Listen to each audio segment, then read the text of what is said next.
Good evening, Nigerians. You are welcome to our live transmission on Vox Edu TV. Tonight, we will be continuing on our conversation around school security and safety, the role of the government, the Sbmc, and the community.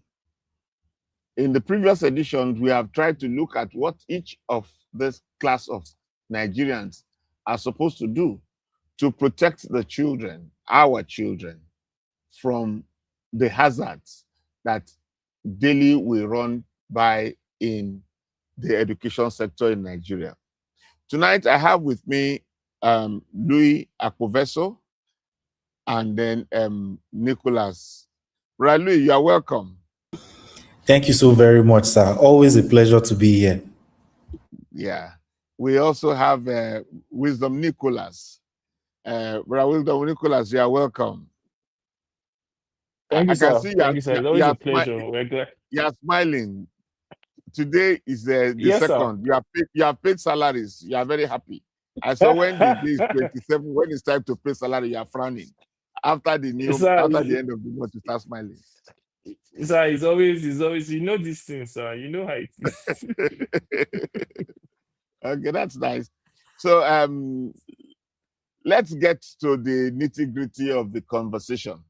Tonight we will be looking at beyond the school gate, how families and communities shape school security.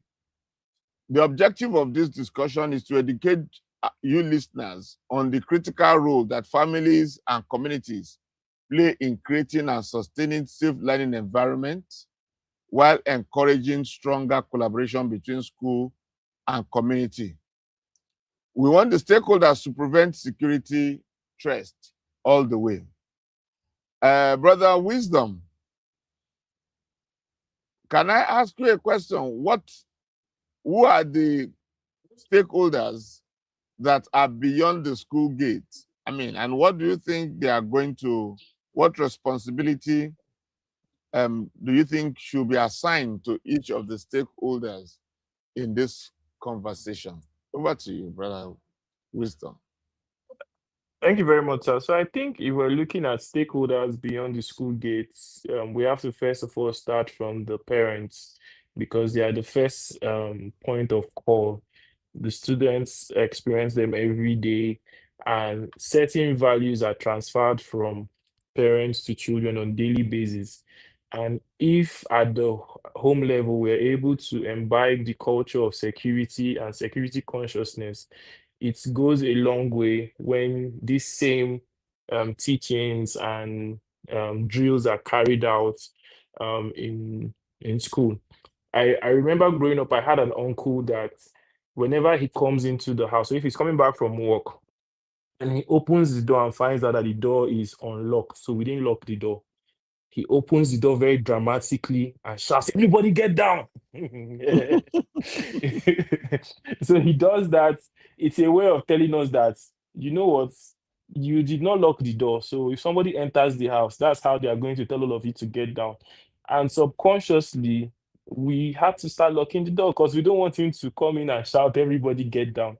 So these are these are some of the ways we can transfer security consciousness to our children and to our immediate family. Beyond the family, we now have the community leaders. These are people that the children interact with, they look up to, they see around in the community, right? And they sort of mirror growing up.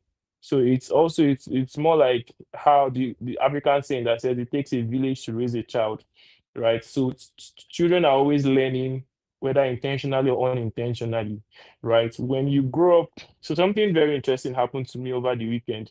I was at an estate in Life Camp and I was pressed. We were going on a road walk in the morning and I was legitimately pressed.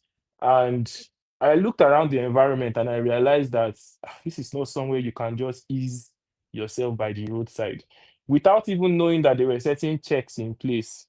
So it was an unconscious effort that, oh, you can't ease, you can't do this here and all of those things. So when I get back, I was not telling my friend that while we're walking, I was pressed, but the environment didn't look like this. And he jokingly told me that if I had even told him, he would have just told me that my picture would appear on their estate group, that somebody somehow would take my my picture and post it on the on the estate group because I did something like that. And that just goes to show that they are building a culture around their ecosystem and their environment, and people are subconsciously so a guardian or a parent to tell them, oh, when you're out, don't ease yourself along the road, somebody's going to take your picture and all of that. It just goes to show that when systems work, as human beings, we are wired to work in a system. So we get things through cause and effect, right? If we know that there are certain effects to certain things, and these things are constantly drummed in our ears, we would adjust to it. We would admire other cities in the world and say, oh, for example, there are no dirty cars in Dubai. The cars in Dubai are always washed. They don't overspeed. They don't do this. But when you look down at it, you discover that they have heavy fines for not washing your car. I think if you drive a dirty car, you pay as much as 100 or 1,000 dirhams if your car is not washed. So you would ask yourself, do I just wash my car or do I drive it and risk paying a Oh, hundred or 1,000 dirhams? So these that's are awesome. these are these are the kind. Yes. So So, these but systems exist because they are. mm. Yes, sir. No, but I want to hear Louis' opening thought on how do you see one conversation Okay. we've been having here is how do we bail the cat? Because if we talk about security outside the school, we look at the school as an opportunity for us to gather children, and then because we have a community, the school community, we can easily disseminate information. But now, outside of the school gate, how do we disseminate information? Who are the stakeholders? Where are the media that we can use to disseminate security conscious, like um, Wisdom's uncle? Where is that uncle? How can the uncle come to affect the next door neighbor? Like Dubai, how can Dubai affect Nigeria? So how can we? I mean, they said when we were growing up, they used to say everyone is his neighbor's keeper. But I don't know whether anybody is keeping anybody now. Um, Brad Louis, what do you want to say to that? What do you think? Yes, thank you so much, sir. We are not our neighbor's keeper these days, except it's directly affecting us. So, for example, what Mr. Wisdom said, if somebody is going to ease themselves and we're going to smell it later, that is when we become our neighbor's keeper by taking a picture and posting it on the WhatsApp group. These are some of the things that we've seen. But beyond the school gate, I think that there are three major levels of stakeholders that should be held accountable. And I'll start with the ones that should bail the cat. As Wisdom said, the community people, the people in the community, the direct beneficiaries, and the people that will be affected directly if, for instance, the children go missing. And it's not just about a parent-child relationship. You know, that child could have easily grown to become somebody that goes to university or somebody that starts a very important trade that helps all the villagers export whatever they produce and put more money in the pockets of the villagers. But the community then has to now take advantage to understand what they are losing by their children being afraid to go to school. Not that Mr. Wisdom's child is not going to school, so it doesn't affect me. But if Mr. Wisdom's child goes to school, even I have a better chance at a better life some way, somehow, either directly or indirectly. So the first level of stakeholders is the community, which consists also of the parents and Mr. Wisdom's uncle as well. So this looks like a door-to-door kind of sensitization. Either it's from the town crier that was mentioned, whether was it last episode or 2 episodes ago, or if it's from our friends, brothers, and sisters at the National Orientation Agency, or if it's a personal somebody that is very passionate about the civil society organization that sponsors some kind of radio and broadcast, or if it's platforms like Vox Edu TV that are doing exactly what we are doing now to reach the ears of the people concerned. The second level of stakeholders, I would say, is at the state level, and then all the subnationals, including and not excluding NGOs, civil society, etc., so forth. Everybody in that cadre, just next to the last level, which is I mean, the security agencies and the presidency. So the stakeholder list is a bit long, but the people that will bail the cat are actually the community people, and they can decide for themselves, how do we want to go? Do we want to go the private sector way, where we'll get people, concerned people who are actively trying to look to solve the problem, to come in and help us in our community? Do we want to go the quote and unquote aluta way, and then find a way to get the attention of the government? But the people that are going to bail the cats are the community people. Oh, okay. Bra Williams. I'm sorry, Bra Louis. That conversation still leaves me with a lot of space to play around with. When we talk about the community, what do we actually mean? Who are the community? I'm sure we have been talking about it, because in the case of the opening teaser that Wisdom shared with us, the community are people who have camera, who could monitor. But in the case of my village, where there is no camera, where there are no CCTVs, who are the communities? The church, the mosque, the Market Women Association, the parents, the caregiver. Who are the community that Brian Wisdom is asking us, Brian Louis is asking us to take responsibility? Brian, you want to help me? Brian Wisdom.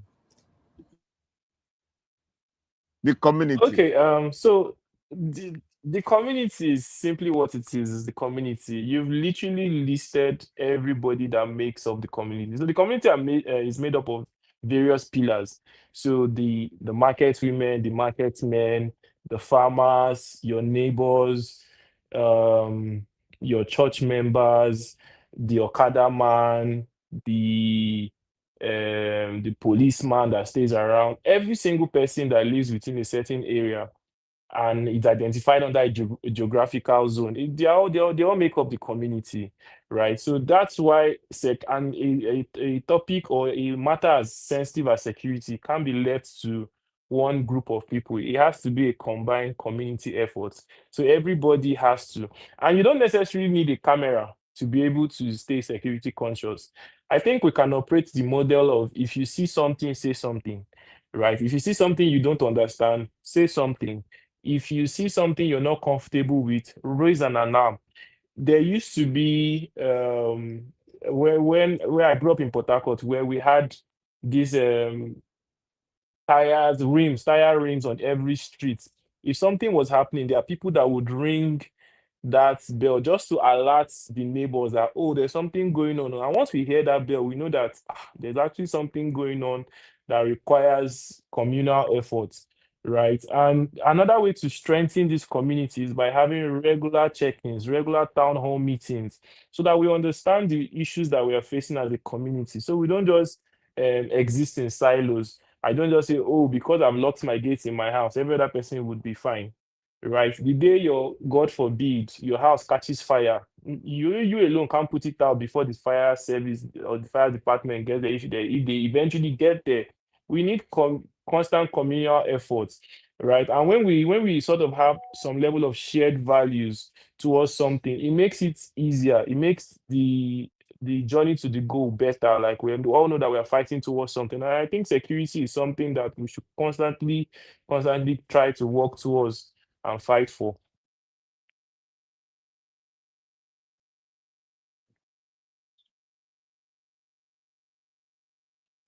You're muted, sir. Okay, let's bring it home. Brother Louis, let's bring it home.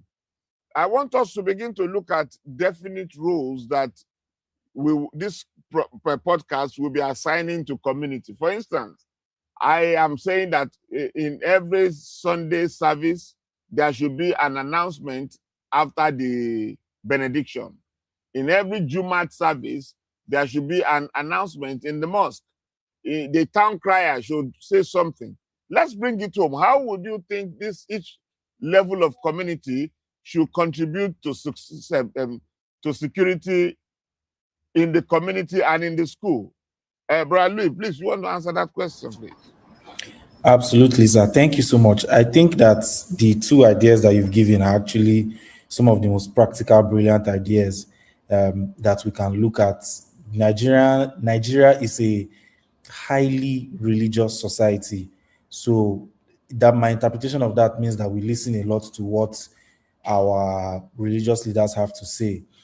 So if we can get the religious leaders to agree, to make this provision for announcements in an orderly, structured way, similar to what you've said, after benediction or after a particular section of church service, or after a particular section of Jumat prayers, we have these announcements to say this is what we should be looking at, and then find a way to pull the attention. So, in my opinion, I think that something like WhatsApp is a very popular app that I'm just going to go on a limb and say over 70 to 80% of Nigerians are actively on. Just like the way we have estate WhatsApp groups where updates about security and all those things happen, also in the community too, it would be nice to have those. If from the religious centers or if from the marketplace groups, it has been announced that we're also going to have a community group or a community gathering or a town hall, we can get people to commit to converge on one platform. It can be physical, like a town hall meeting. I personally am not great with going to um, places where there's a lot of convergence. So maybe we can give the option as well of WhatsApp. People can join in. It's important for that communication flow.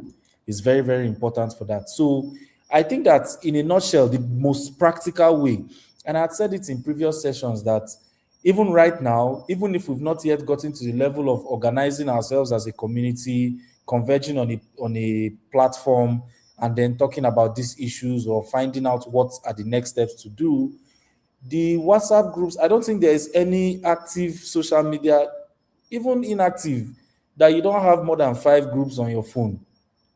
So even across those WhatsApp groups, you can find out what your community at home or what your community in the place that you're living is doing concerning school, the safety of the school children.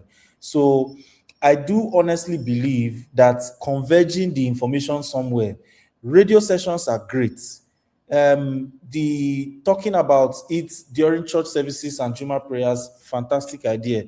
Market women and men associations, also good, but we need to pull the attention somewhere. If it's going to be a town hall physical, or if it's going to be on WhatsApp, something as simple as a WhatsApp group, so that we can then from there organize to call the people that we need to help us or help ourselves through contribution, or whatever the case that will be best in each unique community circumstances. Thank you, Louis.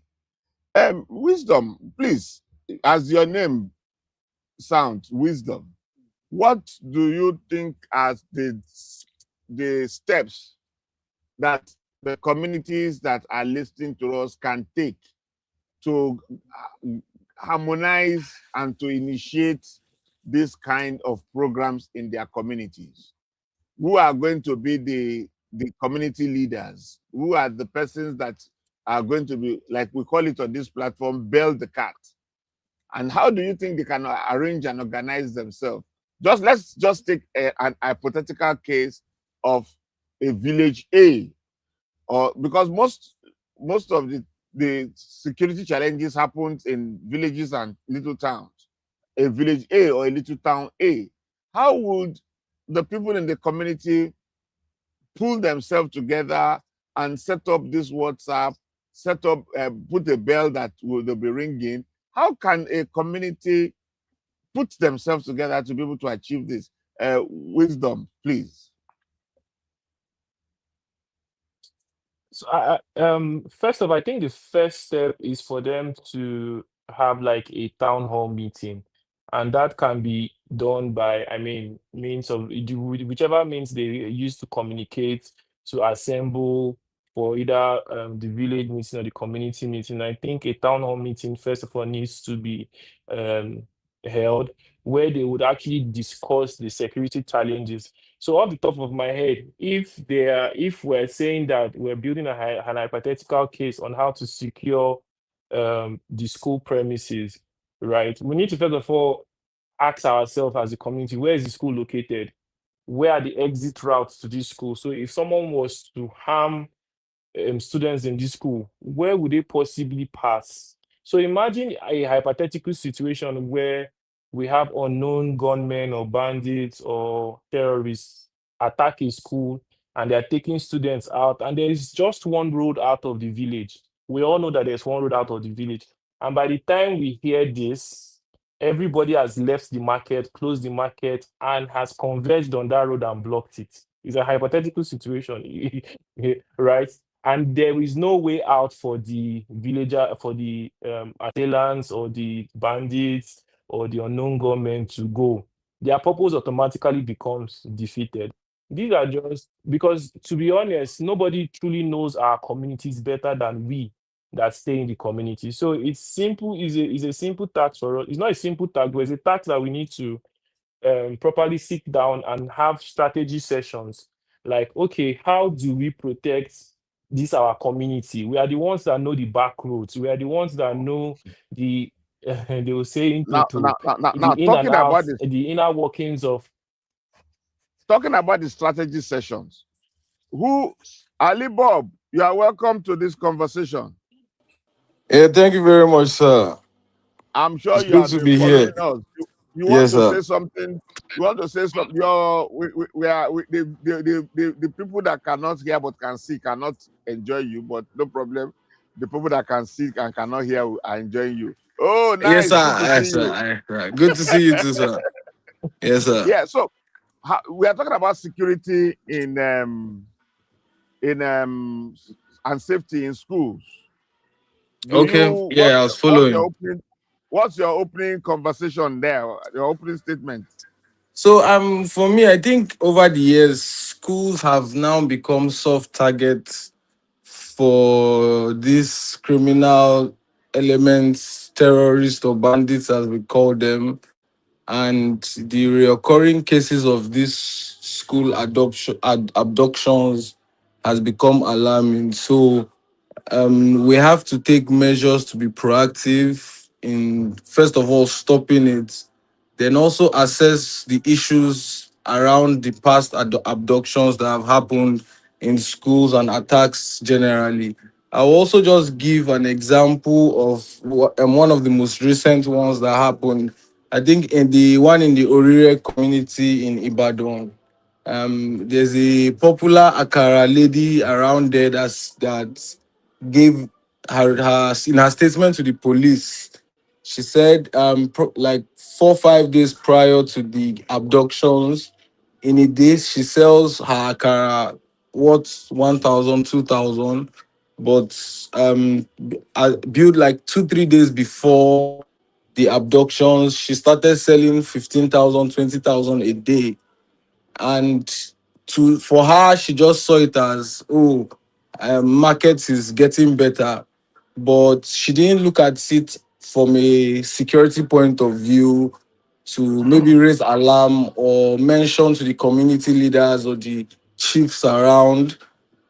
I think if there was enough awareness about what the role citizens can play in these abductions and also security, maybe she might have been more proactive and more enlightened to, even as much as it's a good thing, just mention it to the community leaders that, oh, she has noticed a large influx of people and purchases are rising around this area. So maybe they can just be on standby or alert them. In other cases, we have seen where these terrorist elements even write to communities that we are going to come on so and so day, and they come.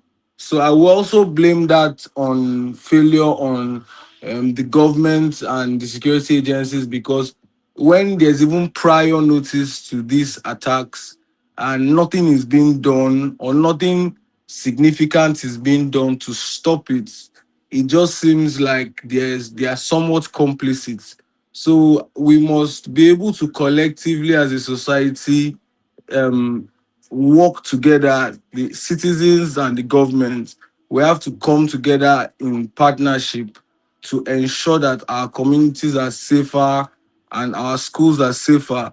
I was on a conversation earlier last week, and somebody just randomly asked that maybe some 10, 20 years ago in your neighborhood, if a new person moves into your neighborhood, everybody gets to know the person. There's some sort of an introduction, neighbors around know. But these days, people barely even know their neighbors. Everybody is just existing in silos. So those are measures that we should take as citizens and Okay. beyond what government is saying. And this is not to take responsibility of government, because that's their primary role and responsibility. But these are part of the roles we as citizens can take to avert or to curtail such incidences.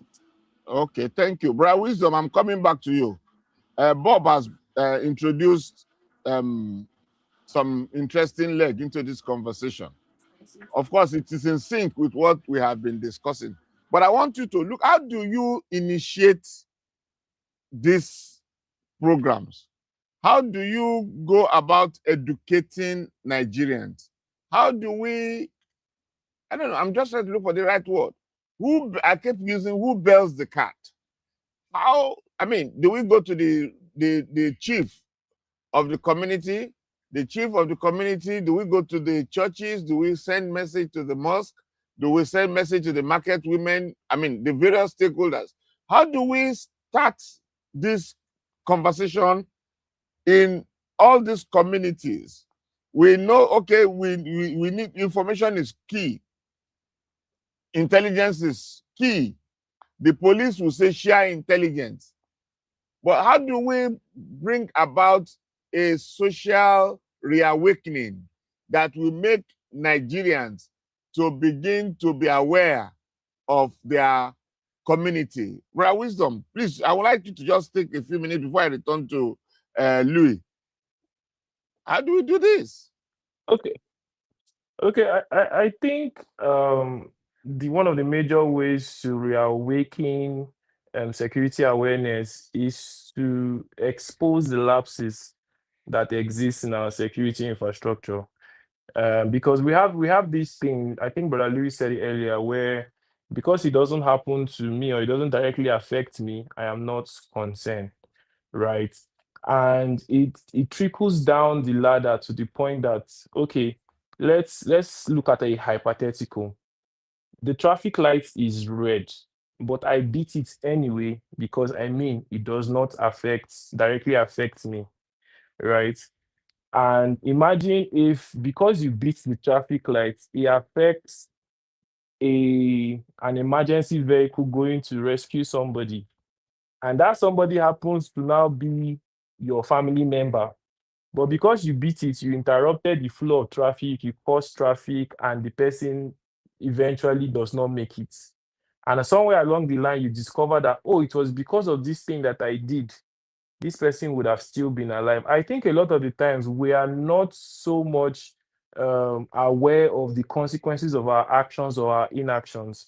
So both the leaders and the people are everybody is just doing what they think they can do best because they don't see the direct impacts, either by numbers or by reality, right? That, oh, this inaction I'm taking or this action I'm not taking is as a result, it's what is resulting in this particular incident. Like I said earlier, we don't have a see something, say something policy. So we see things that are strange and we just keep quiet. Oh, it doesn't concern me. It's none of my business whatsoever or anything like that. And I think that's where we need to start the conversation from, is how concerned are we with the well-beings of our neighbors as it directly affects us. Because Okay. if you live in an estate and a house in the estate catches fire and you say no, it doesn't concern me, and your next neighbor say, oh no, it doesn't concern me, that fire is going to burn, consume your neighbor's house, consume your own house, and it will keep going around if it's not stopped. And that is exactly what is going to happen if as a people we don't collectively come out to say, oh, enough to this insecurity, we need to start taking steps, because it's going to start happening in our very, not even in our backyard, it's going to start happening in our very before. So we need Okay. to, yeah. One thing we do in Nigeria, we will say, God forbid. Yes, we Anytime always you say say, God God forbid. forbid. Brother Louis, how do you join to this conversation? There is a, Absolutely, sir. I mean, we are very religious people. When they say lock your door, thief will come in, you say, God forbid. I mean. And in Lagos, they say don't throw refuse inside the waterway. It will block you. Lagos will be flooded. Say, God forbid. Now it is flooded. So what do you have to say to the security in our schools with our God forbid mentality? It's quite unfortunate that we are now at the area where, we had spoken that Nigeria is a highly religious society. So we are now, things have now happened that we then have to question how we practice our religion in our society. I do believe, I personally believe in the existence of God. I personally believe in, the importance of religion and community and gathering. But there are some things that are one plus one is equal to two. There's no amount of prayer that is going to save us from something like insecurity or something like hunger. If you don't farm enough maize, there's not going to be enough corn at harvest time to eat. There's no that multiplying of food is it has happened and it has passed, in my own personal opinion. You understand? You have been provided the elements on earth that you can use to secure yourself, because God has created everything and He said that it was good. So, what that means is that for some practical situations that are not spiritual or that are not otherworldly, it's a one plus one equals to two situation. There's a bit of luck, but it's really largely a one plus one equals to two. If I might shift, to the conversation to what the practical things that we can do in the community, I do feel that for a community A that we said, most likely not a community that is as advanced as maybe an estate in Lagos or an estate in Abuja, but where these bandits are currently operating, or are soft spots for the soft targets for them to operate. I do feel that one of the first steps from a management consulting perspective, you will all forgive me, is to find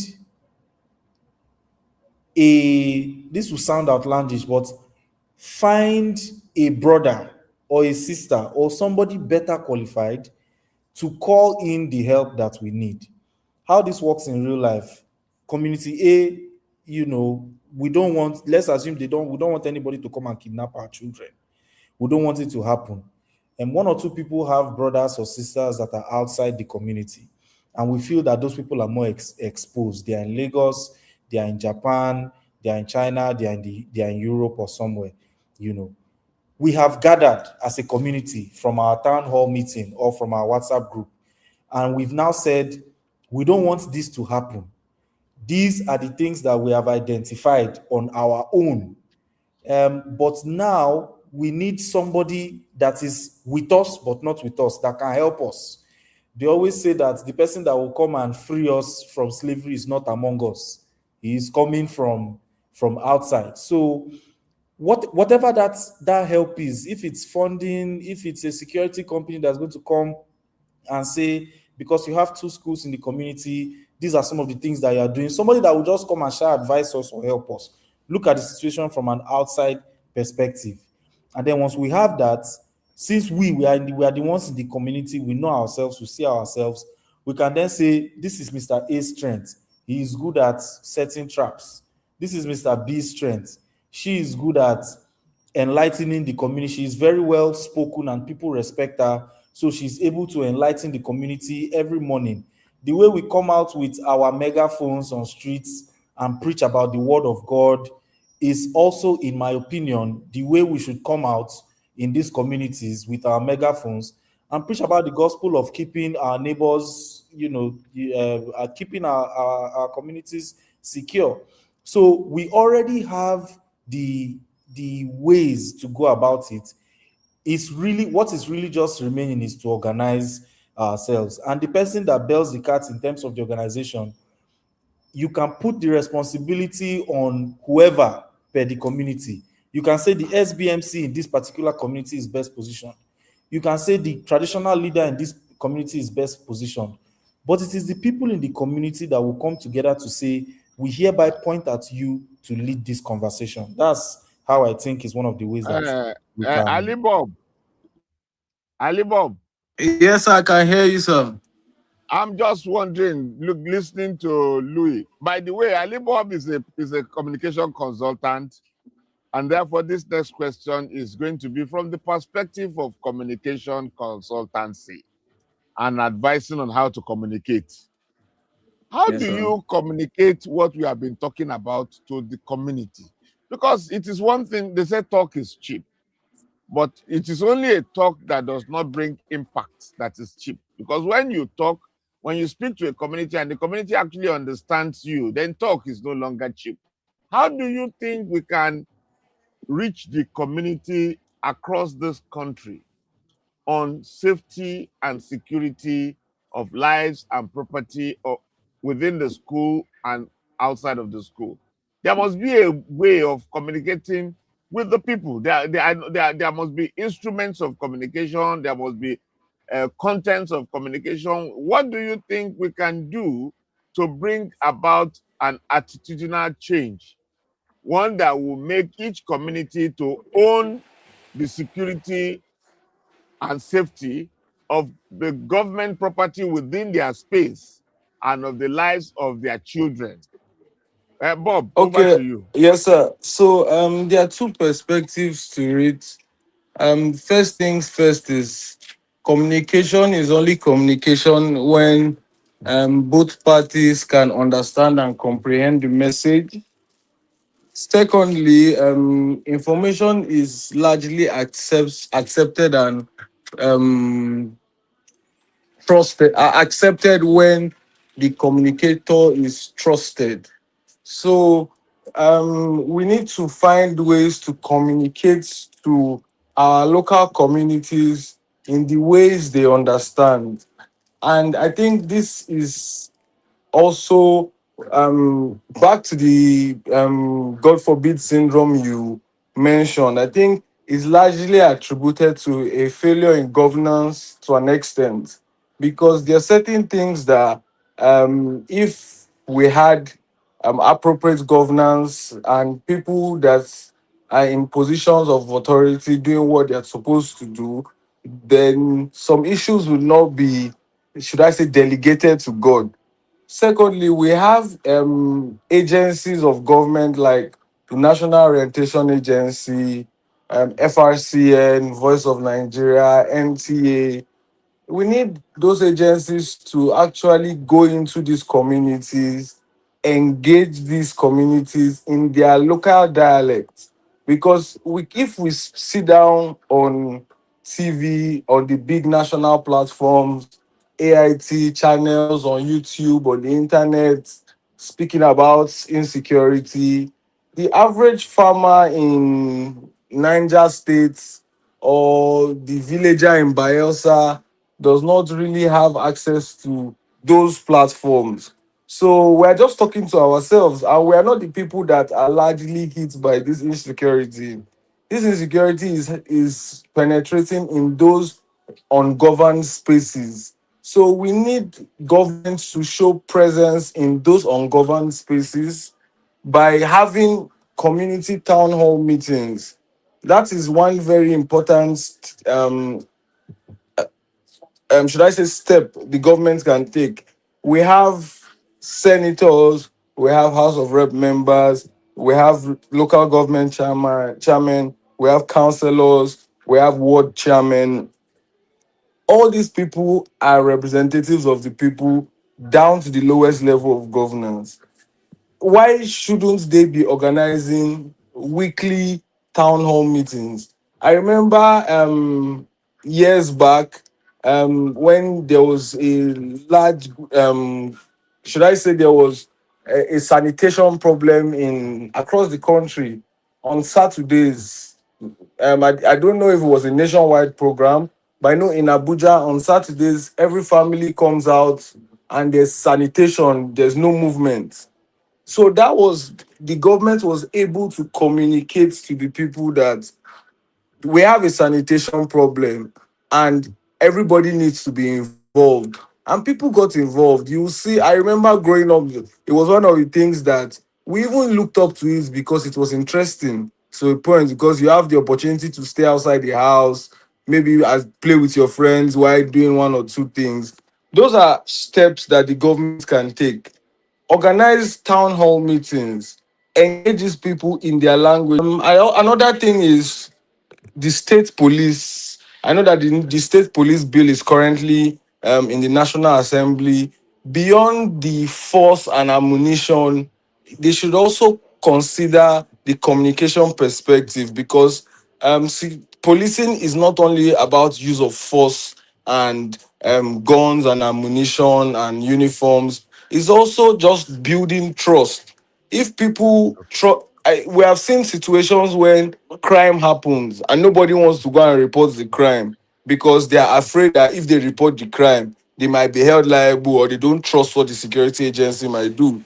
So um trust has to be built, and like I said, with the community police bill, I think a large aspect of it should also go into communication of it Okay. and building the Okay. trust of the people. Because once people Okay. trust the government and the people communicating it, it's going to be much easier for them to accept the message and act on the message. Also, Thank you. communicate in the language that they understand. That's also another method to get through to them.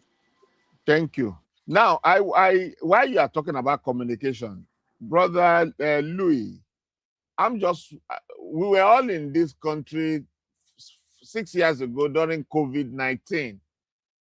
I have a feeling that Nigeria was able to communicate COVID very well, and we were able to communicate Ebola. Why do you think we did COVID-19 advocacy, Ebola advocacy effectively to the grassroots?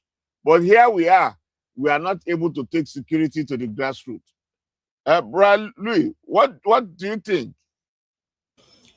We took Very highly unpopular opinion that will come from me. Um, at least today I tried. It's not me that mentioned National Orientation Agency. So I tried today. Today I tried. you I tried. want to Yes, you keep did trying very my well. best. I want to keep trying my best. But this question that you have asked me now, I don't know how. I think that from a very fundamental level, I feel that Nigerians, we have a high degree of learned helplessness. And because of that, the people that have the power to execute are very small. If the problems don't touch those people, nothing will get done. And because everybody else has learned helplessness, we will remain in our helpless states. So the reason why something like Ebola or coronavirus that will affect those small people, you know, the ones that were traveling, they were the ones that had access to move around, etc. So it was something like, this thing can enter my backyard any moment. To you, let's go and do it. I'm not a conspiracy theorist. I'm just saying that in my own limited knowledge of how the world works, let me put it that Mm, way, as long as he hasn't touched those few people that have the power to execute these things. Because when you think about it, important things in those few people, like elections, for instance, it will get to the ground. If you like, be under a rock, you will be able to vote. That's for mm. sure.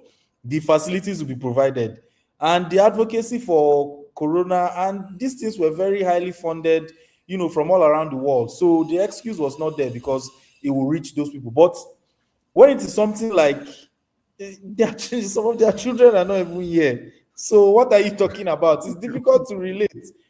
So I think that that's one of the reasons why it didn't get there. The second reason, since we have already talked about National Orientation Agency, let me just, somebody, Mr. Alili has already bailed the cat, so I might just as well go ahead with it. I do believe that also in terms of reaching the grassroots, I think that the role that NOA has to play may not only be from a media or from a communication standpoint, radio, TV ads, or all those things, or even direct community engagement. I suspect that they can start something that looks like a decade long or 2 decade long behavioral change campaign. And this will trickle down into almost everything: the movies we watch, the songs we listen to, what we hear in church. You know, if you those some people that have gone out to London, you know, when they are in the tubes, they will hear see it, say it, sorted. You know, that thing most likely has been going on for a really long time. And even you that is just a newcomer, once you get into the tube, if you don't learn anything in your 5 days in London, you will be able, once somebody says see it, say it, you will complete it, sorted.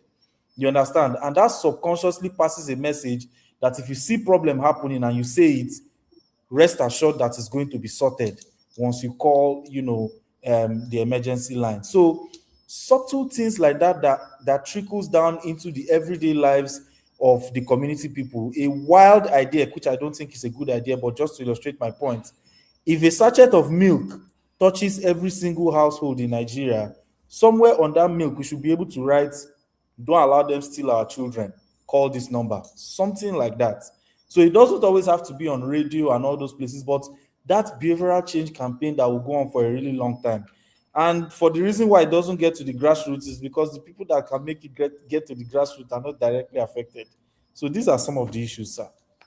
Ah, Brother Wisdom, I'm coming back to you. COVID went round the information, the solution, the prevention, everything within 1 month. And now we are saying they are kidnapping our children, we should do it within 10 years. What do you think is the reason why we can move information around COVID? Like Brother Wisdom, Louis said, that because it is going to affect big man, we moved it fast. But security of our children is slowing down. Do you think the Nigeria should declare a national emergency on security? And if they do, what would you advise as the component of that national emergency on kidnapping of our children? Brother Wisdom. Thank you, sir. So I think first off, yes, a national emergency to be declared on security in terms of children's safety and all-round security, because security of the nation is not so great. So a national emergency should be declared. Why a national emergency? Because in the cases of national emergency, it gives the executive arm of government the leadway to go beyond the budget and provide adequate funding to be able to sort of curb this problem per se. Now, down to the problem of implementation, there are a vast majority of things that can be done, right? And I think the first step is to ensure that there is adequate punishment for perpetrators of kidnapping and insecurity. An unpopular opinion that I am going to be counseled for is, and I know a lot of people also don't say it out loud, is we don't need, so the whole concept of repentant criminals, whether they are bandits or whichever groups they belong to, sends a wrong message as a nation. There's one thing I love about America, and that is, even though they say it, but they don't do it, but you would always know them for it. We don't negotiate with terrorists, but low key, they do it quietly, allegedly. But as a nation, we should have we don't take this bullshit from anybody, especially when it comes to, there are certain lines that criminals should know that you don't touch. Like for one, a terrorist knows that if I'm to go and throw a bomb in, let's say, okay, so let's use the America and Iraq war, for example. America is fighting Iraq. Iraq is bombing Lebanon and Qatar. They did not go to bomb America. You didn't see them going to bomb America because they know deep down in their hearts that America just needs an excuse to go to war. They just need extra motivation. Just test me and see. We don't have that fear factor. There is no test me now and see, right? That we now have bandits openly doing TikTok giveaway. There's no fear. There's no fear factor for the Nigerian military. There's no fear factor for the police. There's no fear for the Nigerian government because we've lost it as a nation. So yes, a state of emergency should be declared on the aspect of security, and we should walk around building the security infrastructure that fear factor comes in. Because to be honest, everybody believes or every Nigerian knows that for every crime you commit, there is a price to pay. There is either a price to pay by sorting out the first responders. Oh, there's a common saying that nobody who first call police, they win case. These are things that are ridiculous to have in our economy and in our society. They are ridiculous that we can even think about it. That there is no rule of law, there is no respect for the constitution, there is no national dignity and pride associated with our military and paramilitary. There is none whatsoever. We don't even have, personally, we don't even regard a police officer. Like, you just see them like, oh, this Olokpa, what does he want? Right? Doesn't even know his job. Because if you sit down to speak to the officers on duty, it's very, very, very um um you get to the point that they can't even communicate or comprehend what you're saying. They only understand A plus B plus C. Anything other than that, you are wasting your time and you are just speaking any other thing. So a state of emergency needs to be declared, and we need an overhaul of our security infrastructure, one that would instill fear, that you know that if I go to this school and try to kidnap these children, would I come out alive? Right? Would I come out alive? There used to be a fear factor. There was a time that growing up, I heard that Nigeria had one of the best land troops in Africa. When it comes to combat, our military was one of the best because we went out, we fought wars, we won wars in Liberia, we won wars here, we won this. But we are not, we've lost that fear factor, right? Because we've slowly turned every single thing into a business. We've turned every single thing into a money-making venture. So there's no longer a sense of duty. There's no longer a sense of, oh, I'm fighting for my country. I'm proud of my country. I'm looking towards the flag and I'm pledging my allegiance to the government. There's nothing like that. We are just existing in silos. We're just So, existing. There's no national dream. no, There's nothing that exists like that. we need to keep hope alive. Bob, Ali Bob, we need to I'm keep here, hope. sir. We need to keep hope alive. How can you encourage Nigerians to keep hope alive? Just say Oh. something that will ginger our swag. So I think you're putting me in a tight corner because this is a difficult task, but um I'll say first things first. The president's agenda is renewed hope agenda. So he, he has made some efforts by that. But I think beyond that, it goes beyond just saying. It comes with the actions of government. I know that Nigerians, if I recall very clearly, in 2015 when the late President Buhari came into power, immediately after his announcement, there was some form of, should I say, fear or discipline in Nigerians based on his track record as a military head of state. Because the perspective people had of him was this is a strict man that does not tolerate corruption, and so people acted accordingly. So the way to ignite hope in Nigeria for Nigerians is for the government to take decisive steps. Now, it's difficult to ignite hope in Nigerians when Nigerians hear that the government is negotiating with terrorists or bandits, or we are trying to rehabilitate bandits. It kills the hope that you have because as much as you want them back in society and you want them changed, there are some crimes that should face the full wrath of the law. And no individual and no the government should make it clear that no group, no individual can have instrument of force over the government. There should be decisive steps taken. We've had cases where, for example, the brigadier general that was killed recently, he was in his hideout, his phone battery was low. He sent a message to his command and his other colleagues.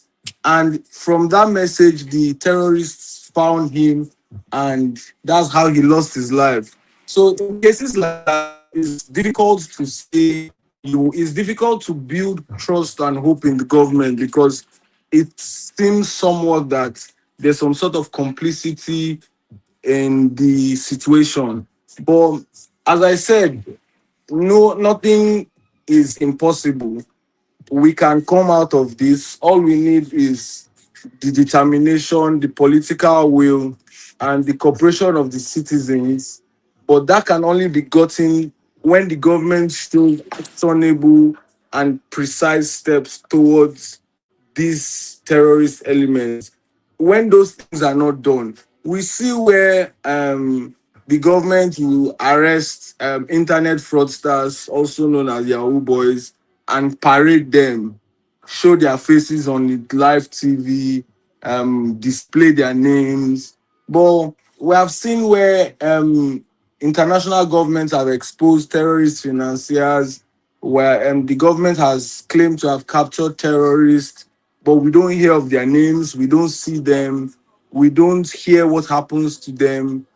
Is difficult to build hope because it seems like there are no consequences. But when we have strict consequences for actions, then there's hope because a citizen is hopeful that when I see this kind of irregular movement and I report, something will be done about it. But where Nigerians are losing the hope factor, I don't think it's because we don't believe that there's a solution in sight. It's because the institutions have been weakened. So Nigerians don't trust the institutions. That is why the hope factor has gone. But when we strengthen these institutions, it is much easier to build hope in the citizens. And I will also go back to the National Orientation Agency. In America, when you see an average American singing the American national anthem, sometimes they sing it with tears dropping from their eye. Like there's a sense of patriotism and national pride they have to be Americans, regardless of what is going on in their country. But we need to build that sort of patriotism from from childhood. Let the Nigerian child be proud to be a Nigerian child. Let's grow up knowing our culture. Let's grow up knowing our history. Let's grow up knowing who we are, what we stand for. Let there be a national values reorientation. So when like a Nigerian is normally and genuinely proud of his country, he has hope. So when things like this happen, you will still have hope that, oh, we can overcome this. And it goes beyond just releasing press statements when incidences occur. We need decisive steps. Now, like in the last 2, 3 months, we've seen rescues of kidnapped victims, but we've not really heard the consequences. You rescued the victims, the people that the abducted them, what was done with them? Were you able to trace their sponsors? Were you able to trace where the money went to? Were you able to find their financiers? Those are the steps that we should take as a country that will build hope in Nigerians. But because without hope, to be honest, it will be very difficult because everybody will just keep operating the way they like and how they want. So for Thank me, I you. think that's what we can do as a step to go. Also, I would say conversations like this are also very important. So we're very grateful to you, sir, for putting this together. to even deepen the conversation and take it to a Th- different audience. Thank you, Ali Bob. Now, for just as a in closing, Louis, we have said it all. I mean, we have said we have looked at it this way, we have looked at it that way. We said the government should build hope. We said, but it is this community that are suffering. It is our children that they are still stealing.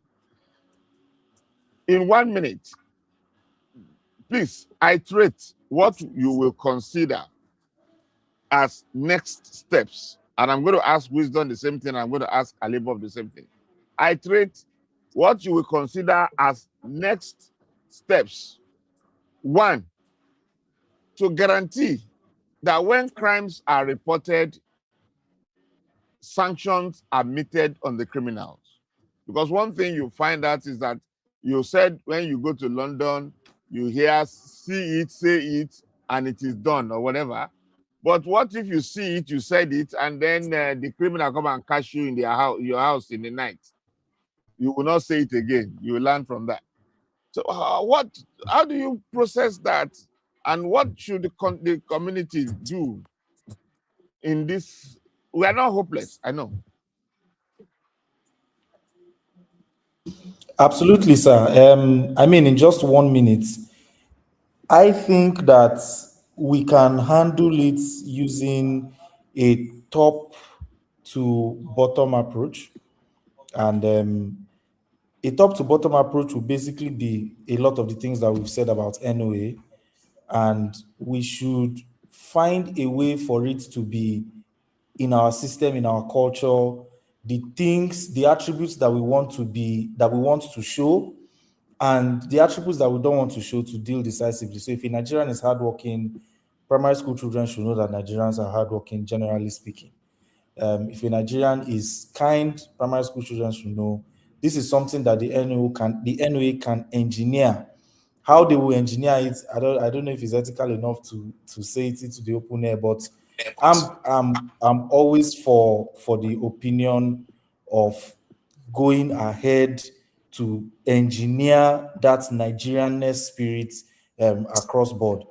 It is from this kind of situation, or it's from this kind of project, that we can then have the change in group behavior in Nigerians, where we won't have to come and discuss about if a child is missing, if one child is missing from somewhere, and we have been engineered to understand that if our children don't survive, all of us are dead. It's a thing of life or death. Then there's no, we won't even have this discussion that it will be a clean cut, quick movement from the bottom to top approach. Since this other one is going to take time, from the down to bottom approach, we are already a quote unquote self-sufficient society. If you don't provide us with water from water board, we are going to sink borehole.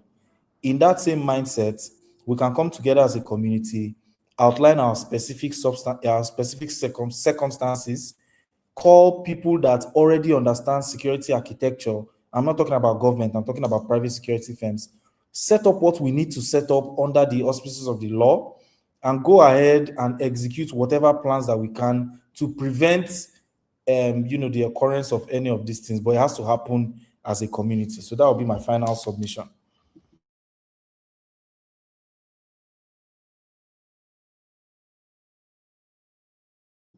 I think you're on mute, sir. Nicholas, Okay. you see something, you say something. What if you say something and nothing is done about what you have said? How do you process that? How can the community thrive when they are not being listened to or their voices are not being heard?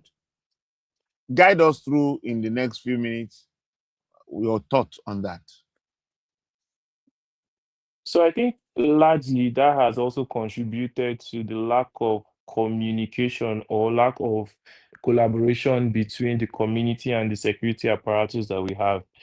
Because like Ali Bob earlier stated, a lot of Nigerians feel disenfranchised when something happens and they have to report to the station. So I think I saw a video on social media one time when someone found a body. Someone was, I think it was in Lagos. It was like a dead body on the street, but nobody paid a second thought to it. Nobody looked at it. Nobody called anybody. Everybody just stayed away because the next question or experience has taught us that the moment I call police, police will ask me or will hold me responsible for what I don't even know. And I'm just trying to be a good Samaritan. I'm just trying to be a fellow, a good citizen and do my civic duties and all of that.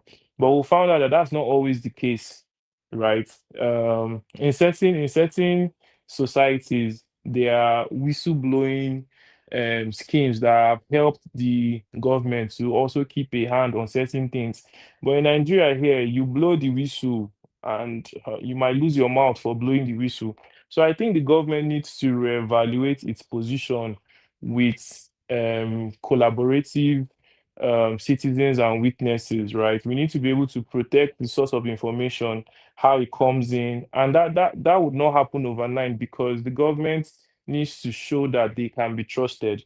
Right now, the government has shown that we cannot technically trust them, that there is no trust between its citizens and the people following it. And when the people that you're supposed to be governing don't trust you, they will generally keep information away from you. Just like you run a business and your staff already know that, if I tell Oga that our boy is the one stealing pure water, he will tell our boy that, our boy, do you know that Louis said you are the one stealing pure water and nothing is done to our boy in that scenario? I will look at it and be like, okay, it's like in this organization, it's free for all. And slowly, slowly, that's what we've done to or we've come to experience as a country.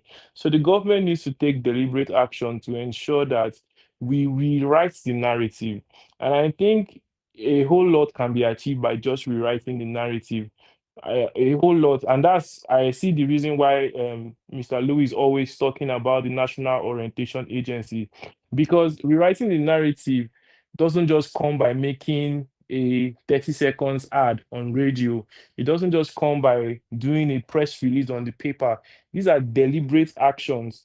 It will interest you to know that for every movie that is being shot in Hollywood, there are guidelines to how you portray the first responders. There are guidelines to how you portray the police, the FBI, and a whole lot of others. Even the CIA, there are guidelines to how you portray them in the media, right? We've gone to learn so much about the American military might, not because we've seen it firsthand, but we've been able to see it being shown to us in movies.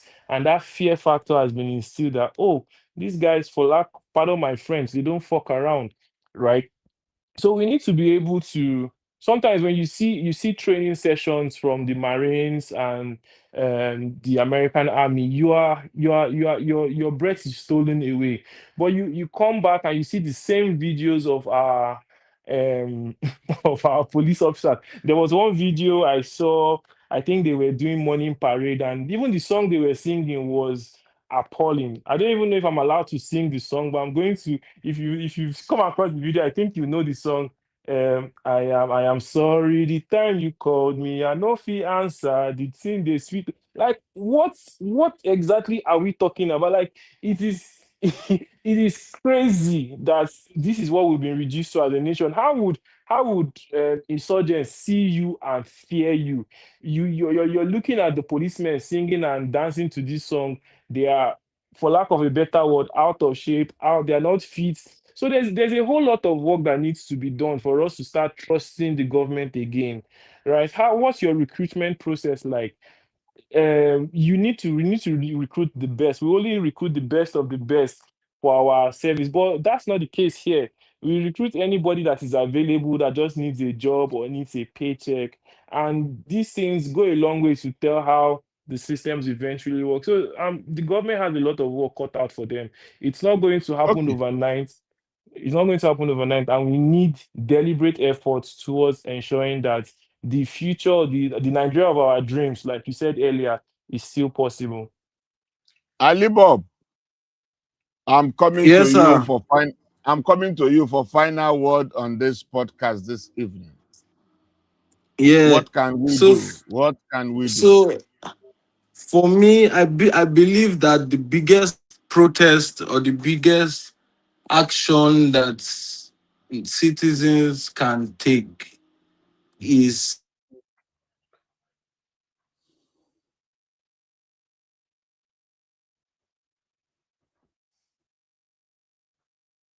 Is he saying that the biggest protest is secured. he don't look? Hello, Okay, we are can you back. hear me? Now we can Yes, hear I you. said for me, I believe that the biggest way to protest is by the ballots. I know we have the popular propaganda that votes don't count, which I believe is a blatant lie because the votes actually count. If they don't, politicians will not spend billions in trying to buy votes.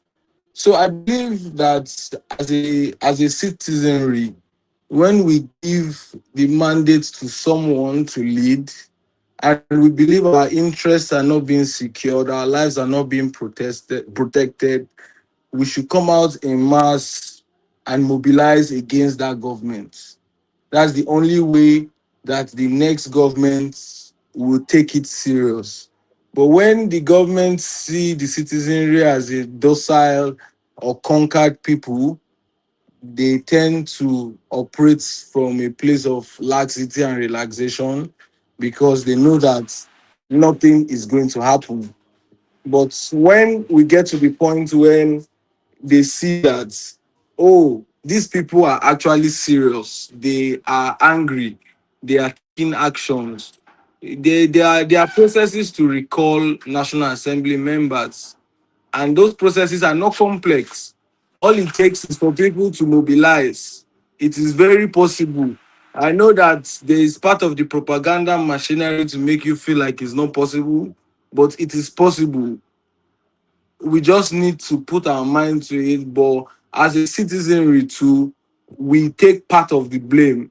Because, for example, I think 3, 4 weeks ago, bandits were doing giveaway on TikTok and Nigerians were dropping their account number. That's the height of irresponsibility as a citizenry. Because why, like, these are the people that are terrorizing and killing your but then they come on TikTok and you are dropping your account and they're sending money to you and you're celebrating it. So for me, that's the best and most practicable way to do it. When governments are on their toes, they will act because they know that they are going to come back, and election season is coming. The same people who are being terrorized, who are being killed, will travel to those same communities and villages, and they will be welcomed by mammoth crowds. That they will give 2,000 naira, 5,000 naira, 10,000 naira. So by the time the citizens wake up and a politician comes to campaign and there's nobody on the rally ground because the citizens have taken an affirmative action, they know that it is real business. Either we do well or we don't come back. And it just takes one community to start it. And for me, that's the most practical way we can go around it. Okay. For for Bob, that is the most practical way to go about it. Now, for us here at Vox Edu, we are thinking just a thought. For instance, Nigerians are out there in Abuja FCT to riot about poor security in a village. And then the question that some of us are asking, have you asked your governors? Have you asked your local government chairman what their role has been in providing security for the community?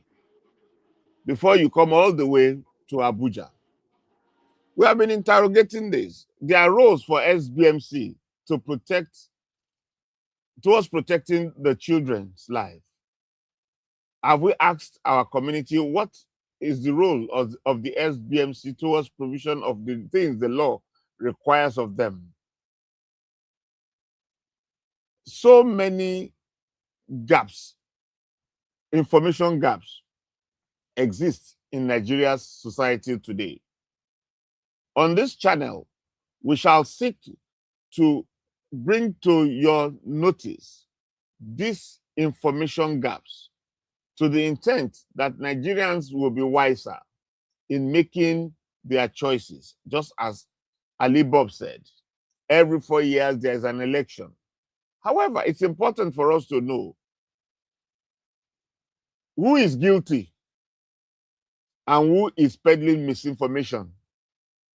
We need to know who is responsible so that we can know who to be held accountable. The DPO in that locality that receives information about criminals and did nothing about it, his case should be escalated. The local vigilante that are compromised, we should speak about them. The police commissioner that is compromised, we should speak about it. The DIG, the AIG, and the IG that are complicit, we should escalate their inadequacies. And then finally, the president that refuses to do, on whose table the box ends and refuses to do the right thing, the due diligence to fire whoever needs to be fired and refuse to do that, we should also escalate him. On this channel, we shall seek to call out every actor who refuses to do what is right. And today, I have been speaking with Louis Akoveso, a management consultant. I have been, Louis, you are welcome. Is this white thing your tie or Thank your you so badge, much. or are you contesting for the next election? No, it's a design. It's stitching. Uh, So eh, I know his design. Whether it is telling you whether you have joined party, Louis Party of Nigeria. no, sir. Thank you so very much for Brother, having me on the show, sir. thank you so much. Brother Nicholas, wisdom. Your wisdom is of inestimable value. You are living up to your Thank you, name. sir. And Thank you, you should sir. thank your parents for naming you wisdom. I You do have that done every very day, sir. well. Thank We you, are sir. documenting all this conversation, and we hope that very soon we will make a publication of all this for Nigerians to know that indeed we know what is wrong and we know where the problem lies. Ali Bob, a public communication expert, I think he has run out of credit because I don't know. It's been nice speaking to Nigerians, and till we meet again next week, Thursday, it's bye from Vox Edu TV. Thank you very much, and do have a wonderful weekend and a week ahead. Thank you, sir.